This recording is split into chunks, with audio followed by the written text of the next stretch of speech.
Government job అయినా private job అయినా job చేస్తున్న వారికి ప్రతి ఒక్కరికి పిఎఫ్ అకౌంట్ అనేది ఉంటుంది. కంపెనీలో లేదా సంస్థలో అట్లీస్ట్ 20 మంది వరకు జాబ్ చేసేవారు ఉంటే ఆ కంపెనీ యాజమాన్యం ఖచ్చితంగా వారికి పిఎఫ్ అకౌంట్ అనేది తెరవాల్సి ఉంటుంది. ఇది సెంట్రల్ గవర్నమెంట్ తీసుకొచ్చిన పథకాల్లో మంచి పెన్షన్ స్కీమ్ అని చెప్పుకోవచ్చు. ఇక్కడ ఉద్యోగి రిటైర్ అయిన తర్వాత ఫైనాన్షియల్ గా ఇబ్బందులు లేకుండా సర్వీస్ కాలాన్ని బట్టి నెల నెల పెన్షన్ ని తీసుకోవచ్చు.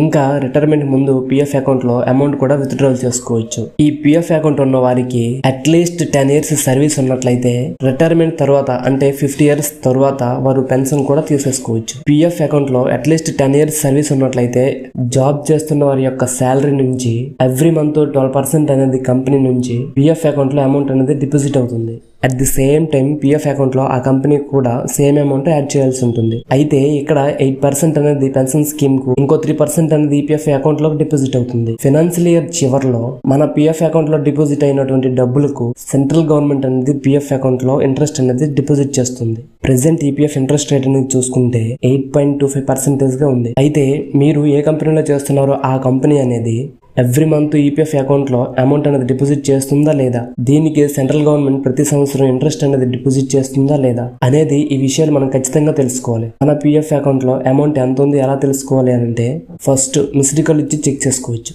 సెకండ్ SMS ద్వారా కూడా చెక్ చేసుకోవచ్చు. థర్డ్ వన్ ఈపీఎఫ్ఓ పోర్టల్ ద్వారా అంటే ఆన్లైన్ లో కూడా చెక్ చేసుకోవచ్చు. ఫోర్త్ వన్ ఉమంగ్ యాప్ ద్వారా కూడా చెక్ చేసుకోవచ్చు. దీనికోసం ఫస్ట్ మీరు చేయాల్సింది ఏంటంటే, మీ పిఎఫ్ అకౌంట్ లో యూఎన్ నెంబర్ తో పాటు మీ మొబైల్ నెంబర్ అనేది లింక్ అయి ఉందా లేదా అనేది మీరైతే చూసుకోవాలి. ఒకవేళ లింకే లేకపోతే వెంటనే లింక్ చేయించుకోవాలి. ఆ తర్వాత మీ యూఏఎన్ నంబర్ తో లింక్ అయినటువంటి మొబైల్ నెంబర్ తో ఇక్కడ కనిపిస్తున్న నంబర్ కు మిస్డ్ కాల్ ఇస్తే సరిపోతుంది. మీ పిఎఫ్ బ్యాలెన్స్ తో పాటు లాస్ట్ కాంట్రిబ్యూషన్ కూడా ఎప్పుడు డిపాజిట్ అయ్యిందో అనేది SMS రూపంలో మీ మొబైల్ కు మెసేజ్ వస్తుంది. ఒకవేళ మీరు SMS ద్వారా తెలుసుకోవాలి అనుకుంటే ఇక్కడ కనిపిస్తున్న ఈ నెంబర్ కు EPFOHO అని టైప్ చేసి స్పేస్ ఇచ్చి మీ యొక్క యూఏఎన్ నంబర్ ను ఎంటర్ చేసి ఈ నెంబర్ కు సెండ్ చేస్తే సరిపోతుంది. వెంటనే మీ మొబైల్ నెంబర్ కు మెసేజ్ అనేది వస్తుంది. ఈపీఎఫ్ఓ పోర్టల్ ద్వారా ఎలా చెక్ చేసుకోవాలి అని అంటే, గూగుల్లో ఇక్కడ కనిపిస్తున్న ఈ సైట్ ఓపెన్ చేసి మీ యొక్క యూఎన్ నెంబర్ తో పాటు పాస్వర్డ్ క్యాప్చర్ కోడ్ ఎంటర్ చేస్తే మీ యొక్క ఆధార్ లింక్డ్ మొబైల్ నెంబర్ కు ఓటీపీ అనేది వస్తుంది. ఓటీపీ ఎంటర్ చేసి లాగిన్ అయిన తర్వాత మీ పిఎఫ్ అకౌంట్ లో పాస్బుక్ యొక్క వివరాలన్నీ వస్తాయి.